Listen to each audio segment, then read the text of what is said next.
Cada hino que é cantado nos traz uma lembrança.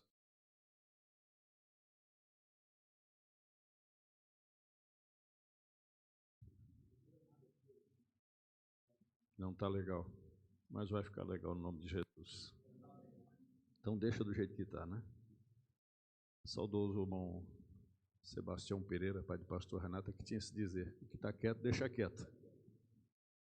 Esse hino que o pastor Abias cantou, que cantava muito, era o saudoso pastor Isaías Cândido, né? Esse era o hino predileto dele. Bom, Realino Ribeiro era atribulado coração. Toda vez que canta atribulado coração, eu lembro dele. Ele gostava muito desse hino, né? Bom, Gerson Góes era um pendão real. Tempo que ele era mais jovem, que ele sempre estava no tabernáculo, ele gostava de cantar esse hino, um pendão real, né? Saudoso irmão Urias era o pai, né? Então ele gostava daquele pai, né? Há quanto tempo faz, né? Cada irmão que partiu, ele deixa uma marca registrada. Amém? Quando eu morrer, vocês vão lembrar de qual hino que eu cantava, né? Dá uma dica aí. Hã?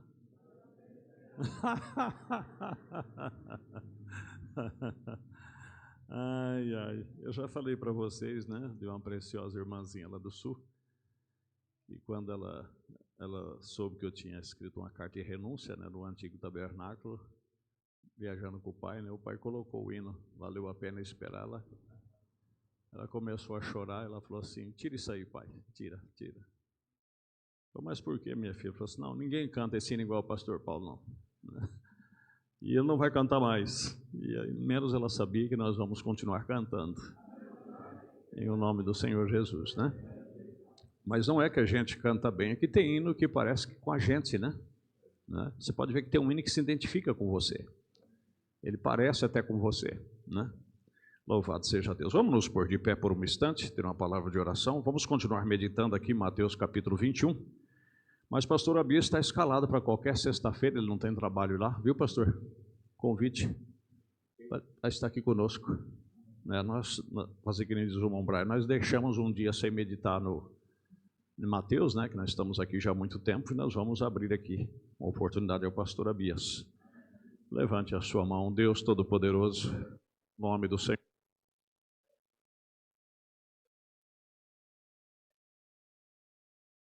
Continue falando conosco, Pai. Que o Senhor continue nos abençoando, que o Senhor continue nos ajudando. Que somos carentes e necessitados. Que o Senhor venha falar conosco. Que o Senhor venha nos ajudar, nos ungir, em o nome de Jesus Cristo. Amém. Podem se assentar. Na sexta-feira passada, né, nós tivemos um pequeno problema técnico, não foi gravado aqui o culto de sexta-feira, quando nós iniciamos no capítulo 21 aqui. E nós falamos da entrada triunfal de Jesus, nós vamos dar uma recapitulada rápida. E falando que aquilo ali foi um momento de glória de Jesus, né? Foi um momento triunfal. E nós falamos sobre isso, que existe fase nas nossas vidas que nós estamos lá em cima, nós estamos triunfando. Existem épocas que nós estamos estável e tem épocas que nós estamos nos vales, né? Tanto que Jesus, quando foi ser preso, ele mesmo disse: eu estive há tanto tempo com vocês, ali no templo, ensinando, pregando, por que vocês não me prenderam? Ele disse: porque ainda não era chegada a minha hora, mas agora é a vossa hora, é a hora das trevas. Então Jesus sabia viver cada estação, cada momento da sua vida. E o seu Espírito em nós, também você deve saber que a vida não é só de triunfo. As nossas vidas têm momentos difíceis, mas não esqueça, é o mesmo Espírito que opera tudo em todos. Amém? E nós vamos seguir aqui no versículo de número 12. E entrou Jesus no templo e expulsou todos os que vendiam e compravam no templo, e derrubou as mesas dos cambistas e as cadeiras dos que vendiam pombas. E disse-lhes: está escrito, a minha casa será chamada casa de oração, mas vós o tendes convertido em covil de ladrões. Aqui está uma coisa, meus irmãos, é impossível, né, nós vivermos sem dinheiro, se tratando do mundo em que nós vivemos. Se essas lâmpadas estão funcionando é porque alguém pagou a luz elétrica. Se você vai ao banheiro e faz uso ali dele, é porque alguém pagou a conta da água. Se nós estamos debaixo desse teto, é porque pagamos o aluguel. Então, o dinheiro faz parte até das coisas de Deus. Tanto que Jesus disse, né, em Mateus no capítulo 7, que aquele que pede recebe, o que busca encontra, aquele que dá, né, etc, etc. Bom, existe essa parte. E Deus deixou certas obrigações para nós. Como dizimar é uma obrigação, é um dever. Ofertar é um dever, né? Mas há certos abusos que é feito com relação ao dinheiro que você tem que se precaver, né? Se você entrou dentro de um lugar chamado igreja e você vê que 80% do tempo é ocupado só falando em dinheiro, você pode se retirar, porque você não está num bom lugar. Amém? Você não está num bom lugar, porque isso aí faz parte, mas não é tudo. Como diz Jesus, deveis fazer estas coisas e não omitir as outras. Estão compreendendo? E Jesus não poupou, não. Jesus chamou eles de casa, né? Vocês têm feito da minha casa, casa de ladrões, né? Salteadores. Porque em Mateus, uma coisa que não se deve cobrar. Em Mateus, no capítulo 10, Jesus chamou os 12. E aqueles 12 que foram chamados, não foi chamado pela vontade própria de Jesus, porque ele disse que não fazia nada sem que o Pai o mostrasse. Ele havia passado a noite no monte orando. E quando ele desceu, ele confirmou, ele nomeou eles, inclusive Judas Iscariotes, que também fazia parte, porque ele tinha que cumprir o papel dele. Judas não foi Judas que escolheu ser apóstolo, foi Deus que escolheu ele ser apóstolo, para cumprir um propósito. E o profeta de Deus nos ensina que desde quando você é chamado, Deus te equipa para aquilo que Ele te chamou. Deus te equipa, né? E o equipamento que Deus deu para aqueles 12, se você ler ele em Mateus capítulo 10, ele disse, chamando os 12, deu-lhes poder, deu-lhes autoridade para expulsar os demônios, para limpar os leprosos, para curar os doentes, os enfermos, e, se possível, até ressuscitar mortos. Mas ele deixou um detalhe com eles. Ele disse, eu não estou cobrando nada de vocês para dar isso aqui para vocês. De graça recebestes, de graça dai-vos. Quando você vê alguém fazendo campanha para a cura divina e junto com essa campanha diz que tem um voto e dentro desse voto você tem que pôr certas quantias dentro do envelope, isso não convém. Você não compra a sua cura. Jesus já comprou a sua cura no Calvário. A Bíblia diz que Ele levou sobre si todas as nossas enfermidades. Compreende? E o Salmo 103 também, a Bíblia diz da mesma forma, é o Senhor que sara todas as tuas enfermidades. E Deus não cobra para dar o poder para ninguém orar para que a pessoa seja curada. Então, não é necessário cobrar por isto, né? Direta ou indiretamente, não é necessário estas coisas. Tanto que os irmãos podem ver que, por exemplo, Jesus também disse para ele, disse, vocês não andam mais do que com uma túnica, vocês não possuam ouro, né, nos vossos cintos, né? Isso aí é Timóteo capítulo 3. Um ministro ele tem que ter moderação. Vocês estão compreendendo? Tem que ter moderação. Mas hoje nós vemos que parece que isso não se leva mais em conta, né? Mas existe uma certa moderação. E não possuais ouros nos vossos cintos, não possuais duas vestes. A casa que for digna de vos receber, desça sobre ela a vossa paz. E comei de tudo que colocar diante de vós. Ou seja, Não é você que vai exigir o que comer. Não é vocês que vão exigir o que beber. Parece brincadeira, irmãos. Mas eu já vi histórias, já ouvi histórias que é de arrepiar o cabelo, né?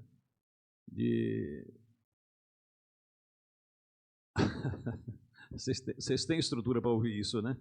Eu espero que sim. Serviram o almoço para o ministro e aí ia trazer uma tubaína gelada. Ele disse: irmão, eu só bebo Coca-Cola.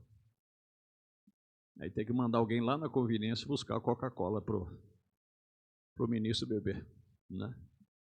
Outra vez, outros irmãos chamou 2 ministros de uma igreja denominacional, desses que andam de 2 em 2 na rua, e lá naquele local é muito conhecido uma carne com osso, e eles chamam a carne de pucheiro, que é uma carne com osso. Inclusive eu amo, é muito gostosa, muito saborosa. E a irmã fez aquela panelada de pucheiro bem temperado, aquela carne com osso, né? E colocou diante dele e disse: eu não comer ossos.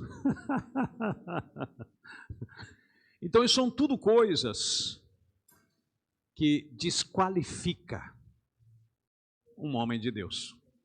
Estão compreendendo? E principalmente, se você notar, uma das coisas que Deus pede aqui em Mateus, vamos aprender um pouquinho com a Bíblia? Aqui em 1 Timóteo, no capítulo 3, né? A Bíblia nos chama a atenção para isso, né?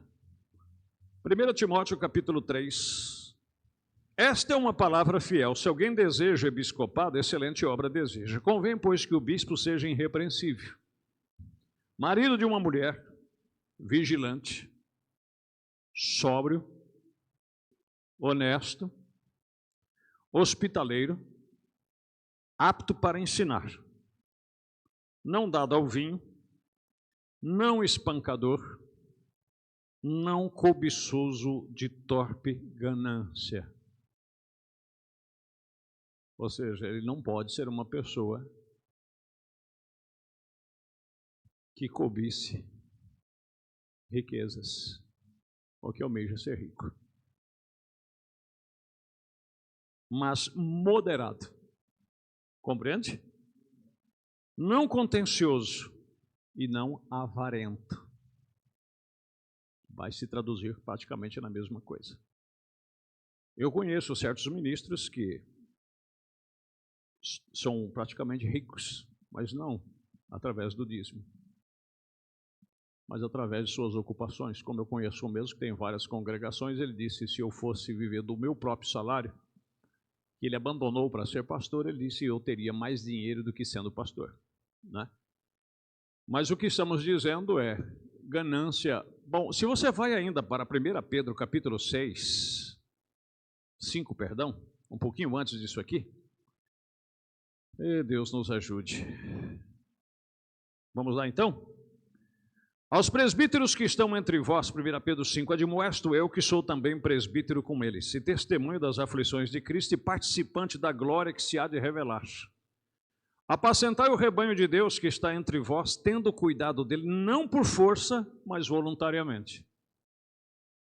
Nem por torpe ganância, mas de ânimo pronto. Entendem, meus queridos? Ou seja, não só pensando enquanto aquela igreja rende de dízimo, oferta, etc, etc. Então, Jesus, quando entrou ali dentro do templo, irmãos, e ele viu que as pessoas estavam ali, mas por que vendiam pombos e vendiam cordeiros ali dentro do templo? Vamos voltar lá em Mateus 21, né? Que é o texto que nós estamos lendo aqui, aprendendo, né? Por que Jesus agiu daquela forma? Porque uma escritura, que não me recordo agora, uma profecia dizia: o zelo da tua casa me devora. Ele era zeloso. E o profeta chega a dizer na mensagem à ordem da igreja que ali ele deu o exemplo para todos os diáconos, que são os soldados da igreja. Dentro da igreja não se compra, não se vende. Estão compreendendo? Naquele tempo da Avon, né, não se traz livrinho da Avon para as irmãs marcar qual perfume vai querer levar. Não se traz mostruário de coisas que está se vendendo aqui. O único objetivo de virmos aqui é adorar a Deus. é louvar a Deus. Negociar, nós vamos negociar outro dia. E se você não tomar cuidado, às vezes você sai de casa naquele propósito, não, hoje nem que eu não queira, eu tenho que ir na igreja porque eu tenho que combinar um negócio com o irmão lá. Está tudo errado. Entende? Você não veio num propósito de servir a Deus, você veio num propósito de fechar um negócio ou uma proposta de trabalho. Quando alegrei-me, quando me disseram, vamos à casa do Senhor, Salmo 122. Não é verdade? Mas diz aqui que Jesus, está escrito, a minha casa será chamada casa de oração, mas vós o tendes convertido em covil de ladrões. Porque para cada espécie de pecado, no livro de Levítico, era oferecido uma sorte de animal para sacrifício ou ave. Então, muito sacrifício era usado mais o cordeiro sem mancha, né? E ali havia 12 pias ou 10 pias que o Salomão mandou construir no templo. E ali onde lavava esses cordeiros, eles compravam, iam lá, o sacerdote lavava, por isso que Jesus teve que passar pelo batismo, mesmo não tendo pecado. E aí imolava, fazia o sacrifício, ou pombos, pomba branca também sem mancha, etc, etc. Então muitas pessoas vinham e não tinham condição de trazer, de transportar, porque vinham de todos os termos de Israel, eles só tinham um lugar onde adoravam a Deus, em todos os termos de Israel. E então, alguns cambiadores, o que eles faziam? Eles saíam por aí negociando e compravam tudo de cordeiro branco que eles achavam sem mancha, acho que tinha até um valor específico. E eles traziam e fez como fosse um redil, né? Ali num canto ali, eles vendiam aqueles animais para facilitar, só que ali eles exploravam, né? Só, se você quer, se não quer, deixa aí, mas o valor é esse. Agora, passar isso de Jesus, né? E Jesus disse, vocês transformam isso aqui num covil de ladrão, né? Eles faziam até um sistema de câmbio lá, né? De um passando para o outro, etc. E foram ter com ele, vocês o têm feito num covil de ladrão. Então essa parte nós entendemos. Amém, irmãos? Temos que saber que é necessário, até o dinheiro é necessário até certo termo. Mas cuidado, como dizia John Wesley, né, o grande homem de Deus, o dinheiro não encontrar o caminho do seu coração. Ele se ganha o quanto que você puder e doe o quanto que você puder doar. Mas vigia para ele não encontrar o caminho do seu coração, porque é perigoso. Timóteo 6, verso 10 diz que o amor ao dinheiro é a raiz de toda espécie de mal que você possa imaginar que é no mundo, é o amor ao dinheiro, né? E foram ter com ele ao templo cegos, coxos, e curou-os. Amém, meus queridos? E curou-os. Ei, Jesus maravilhoso. Você crê que Ele é o mesmo ontem, hoje, eternamente? Se nós conseguirmos trazer a presença dEle de uma maneira tão como ele se portava, né? Eu tenho certeza que esse Espírito Santo pode mover em nosso meio. Sem sombra de dúvida, né? Mas veja quão pequeno nós podemos ser. Aquilo que o profeta diz, veja uma igreja que é capaz de se humilhar, de ser humilde, e você verá uma igreja que terá o favor de Deus nela, né? Vendo então os principais dos sacerdotes e os escribas, as maravilhas que se fazia, e os meninos clamando no templo, Hosana, o filho de Davi, indignaram-se. Agora, irmãos, presta bastante atenção, né? Vendo então os principais dos sacerdotes,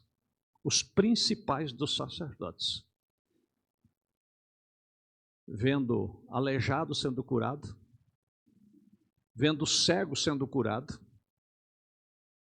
ficar indignado.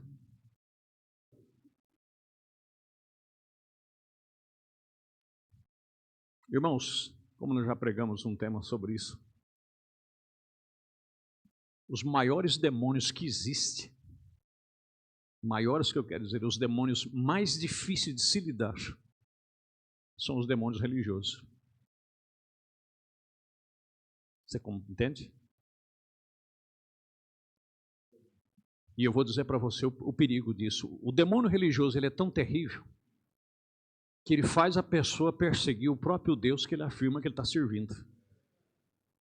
Porque foi isso que aconteceu com Saulo de Tarso, em Atos capítulo 8. Saulo de Tarso, ele era tão religioso e tão zeloso com relação às coisas de Deus, que ele se tornou fariseu novo, que era a seita mais rigorosa que havia naquela época. E a Bíblia diz que perto do meio-dia, quando o sol estava no seu esplendor, raiou uma luz do céu que excedia a luz do sol e derrubou ele por terra. E ele disse: quem és tu, Senhor? Primeiro ele disse: por que você me persegue? Ele disse: quem é que eu estou perseguindo? Quem és tu? Ele disse: eu sou Jesus.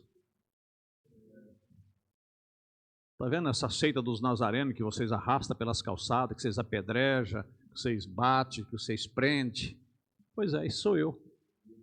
É o meu povo. E eu estou neste povo.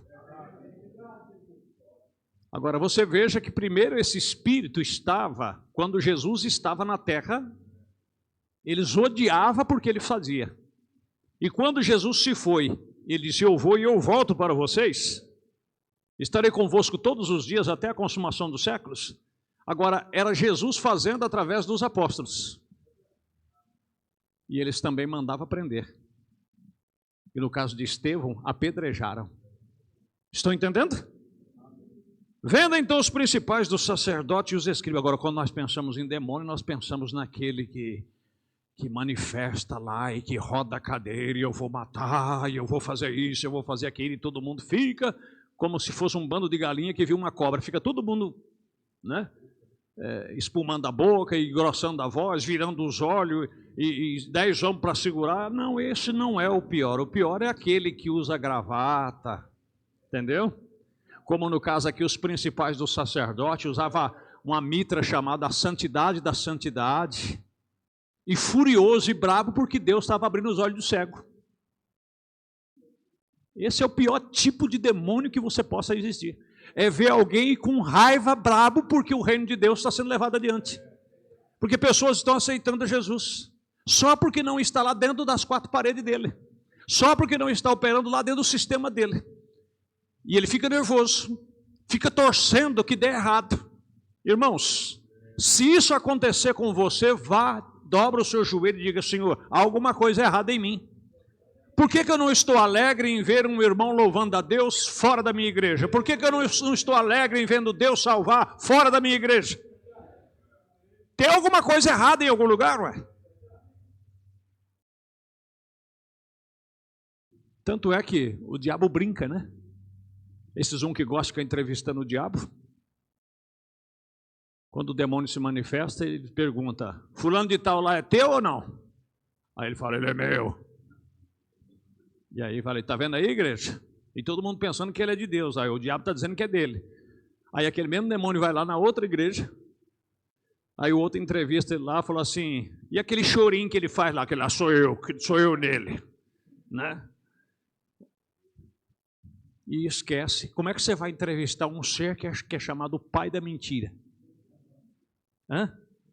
Como é que você vai perder o tempo de pegar o microfone para pôr na boca de alguém que a Bíblia fala que ele é o pai da mentira e nunca se firmou na verdade? Como é que você vai acreditar no que ele está falando? Você só vai acreditar porque o que ele vai falar vai te favorecer. Se não...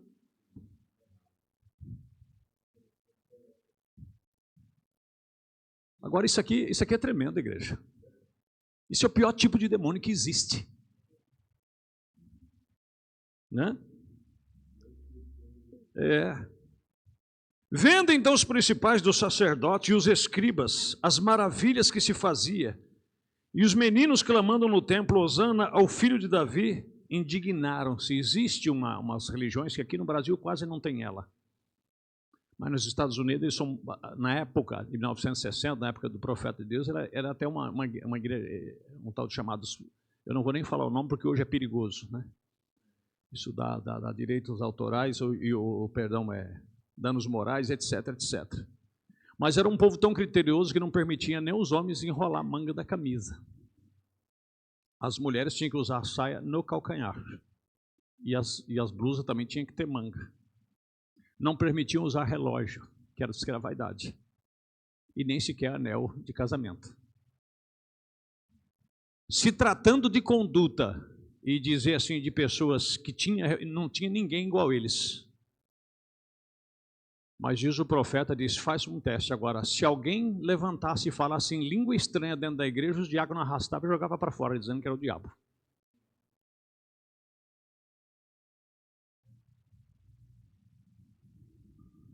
Agora, o dom de língua está lá em Coríntios capítulo 12.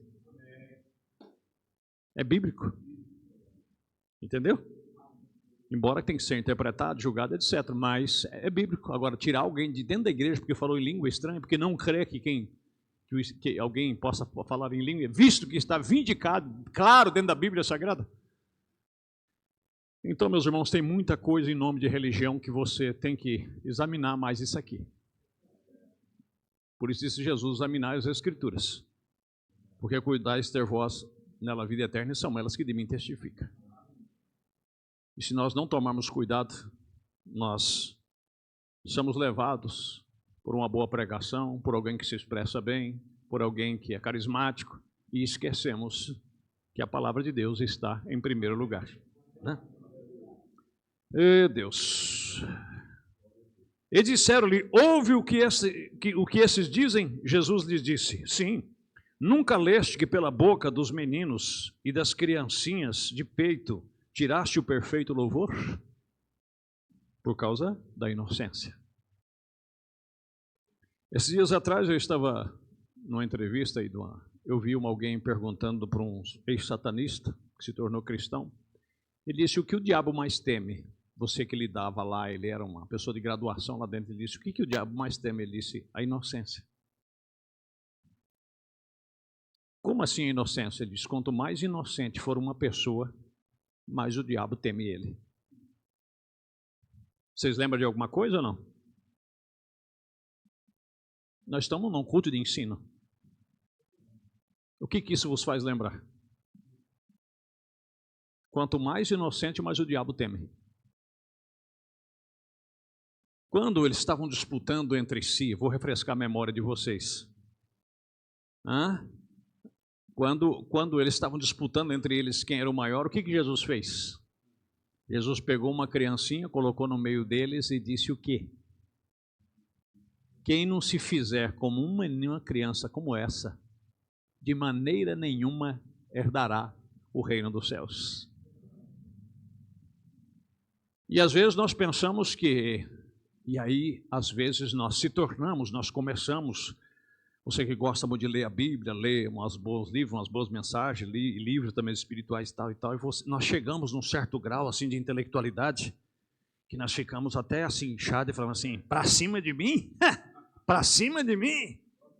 Não, aqui não é qualquer um que me engana não, meu irmão. Aqui eu já li a Bíblia várias vezes, eu conheço isso, eu conheço aquilo, e o diabo dá risada, o diabo fala assim, se você já leu, imagina eu. Né? Eu já vi um espírito manifestado, virando uma garrafa de pinga, e falando todos os livros da Bíblia de cor. Gênesis, Êxodo, Levítico, Número, foi falando de um por um, até os 66 livros da Bíblia, que eu tenho dificuldade para falar assim. E ele foi falando na sequência. E virando uma garrafa de pinga e ainda perguntar, quer saber mais alguma coisa? Meus irmãos, não esqueça que o primeiro pregador que a Bíblia diz que existiu chama-se Satanás. Tanto é que se você for ver lá, quando fala do dragão que foi lançado no lago de fogo, diz chama-se a antiga serpente. E quem é esse dragão? É o diabo usando alguém, não é? E quem foi o primeiro pregador que tirou Eva do caminho, tirou dos trilhos? E outra coisa, né? E ele não veio assim, ele veio usando o que Deus havia dito. E ele simplesmente só deu uma falsificada em algumas partes ali e trouxe algo que agradou a Eva. E vendo a Eva, que era a árvore desejável e agradável à vista, você tem que tomar cuidado com esses seus os olhinhos aí. Nem tudo que agrada os seus olhos, agrada a Deus. E a árvore desejável para dar conhecimento, porque se tem uma coisa que nós queremos é saber. Por isso é que o diabo teme a inocência.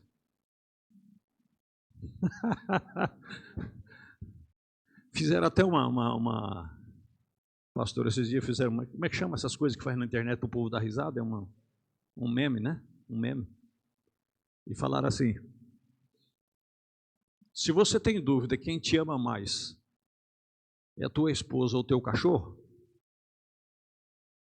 pega o porta-mala do seu carro, abre, põe a sua mulher lá, força ela para ela na marra lá dentro e pega o cachorro também, coloca os dois lá dentro. E passado 10 minutos, você abre o porta-mala. Aquele que pular em cima de você alegre e feliz porque saiu do porta-mala é o que te ama mais.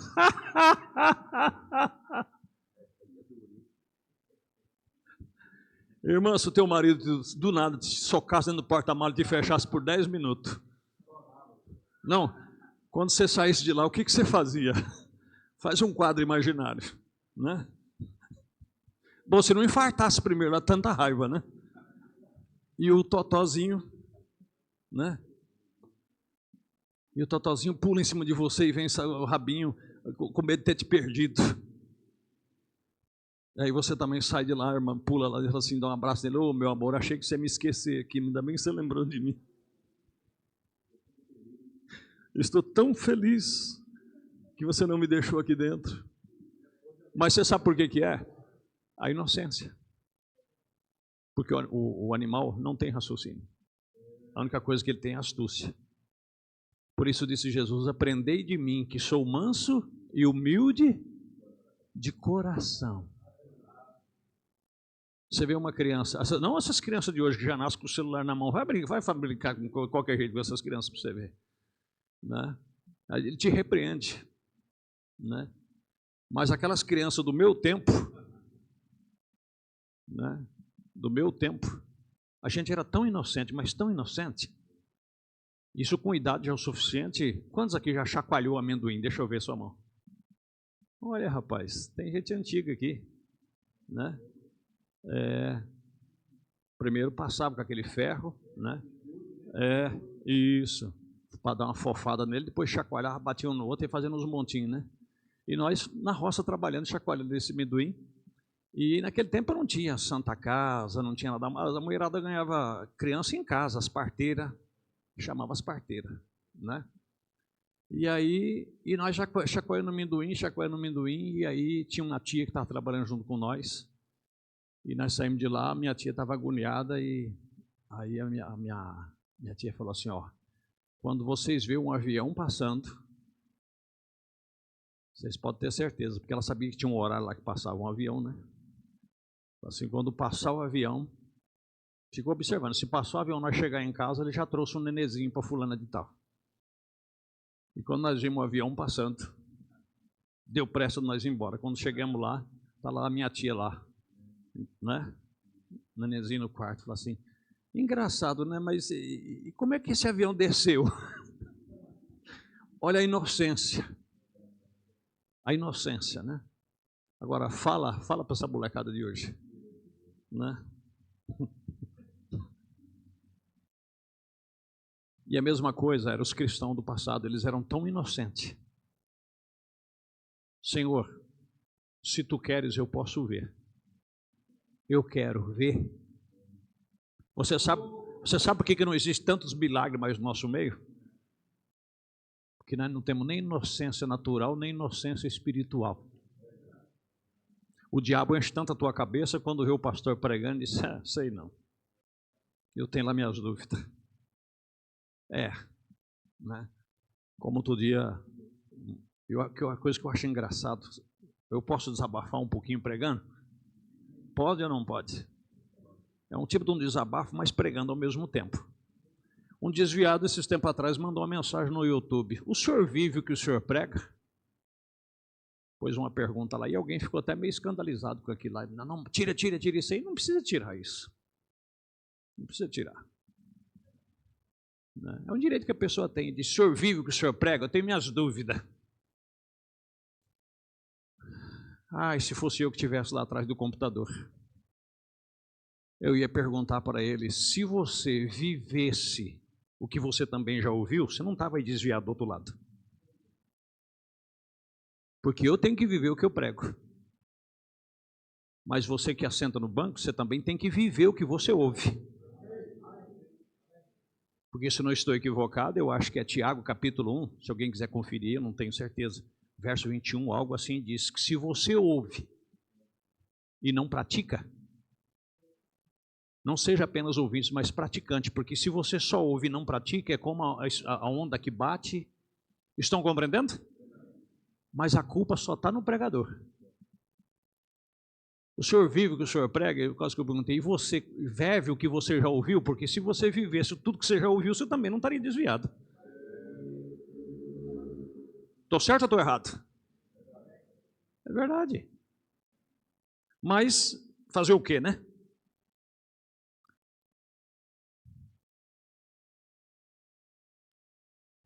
Deixa eu ver o horário. Meu Jesus querido.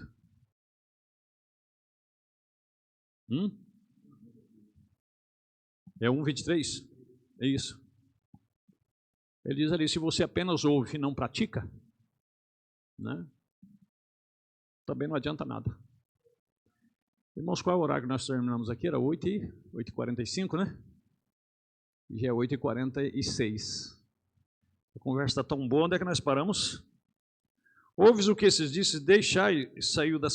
vamos encerrar aqui então. Disseram-lhe, ouves o que estes dizem? E Jesus disse, sim, nunca lestes da boca dos meninos e das criancinhas de peito, tirastes o perfeito louvor? Então veja, quanto mais humilde você puder ser, quanto mais inocente você puder ser com relação ao mal, por isso que a Bíblia diz, sede simples como a pomba. Estão compreendendo? Mas ao mesmo tempo astuto como a serpente, quer dizer, fugindo da aparência do mal. Mas quando alguém disse, você sabia? Ele disse, não sei, não quero saber e não gosto de quem sabe. Mantenha-se inocente, mantenha-se a sua mente virgem e Deus vai te abençoar. Amém? E deixando, saiu da cidade para Betânia e ali passou a noite. E aí nós vamos aqui para a figueira infrutífera, né? Tá bom, meus irmãos? Na próxima, e eu creio que nós tínhamos até passado já por isso no outro, não foi gravado, mas valeu a pena. Valeu a pena esperar. Vamos nos pôr de pé? Você, sim? Sim? Certo.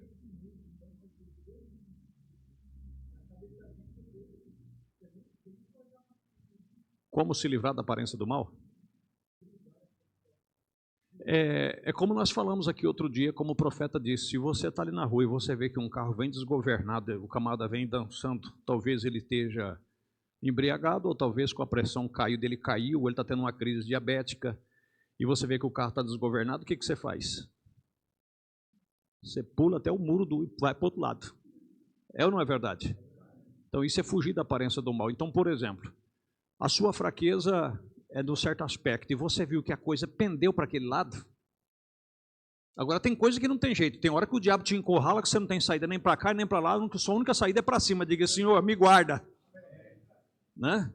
E às vezes Deus permite até o diabo te dar uns arranhão para você ficar mais ligeiro, né? Mas tem coisa que dá para driblar. Estão compreendendo?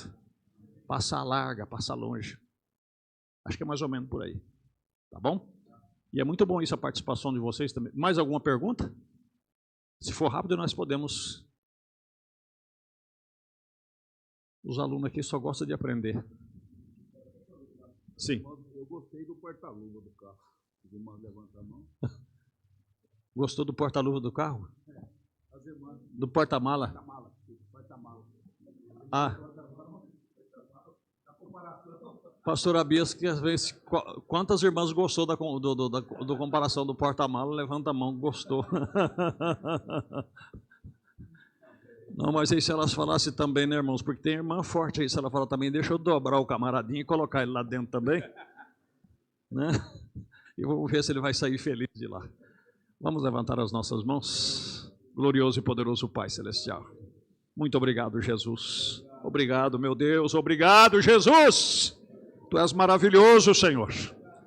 Tu és santo, Tu és tremendo, ó Pai. Dentro de uma simplicidade, o Senhor nos ensina tantas coisas boas, meu Deus. Obrigado por estas vidas que entrou por esta porta. Obrigado por aqueles que vieram nos visitar, Senhor. Que eles não se sintam visitantes. Essas portas sempre estarão abertas para eles, para ouvir a Tua santa palavra. Obrigado por ter trazido o pastor Abias, Senhor. Que ele venha mais vezes, é uma alegria, é um prazer tê-lo aqui no nosso meio, Pai. Leva-nos em paz e que a boa paz do Senhor nos acompanhe, em nome de Jesus Cristo. Amém. Abençoe o seu irmão, abençoe a sua irmã. Aqueles que podem, amanhã estaremos em Martinópolis. Sejam bem-vindos em nome de Jesus.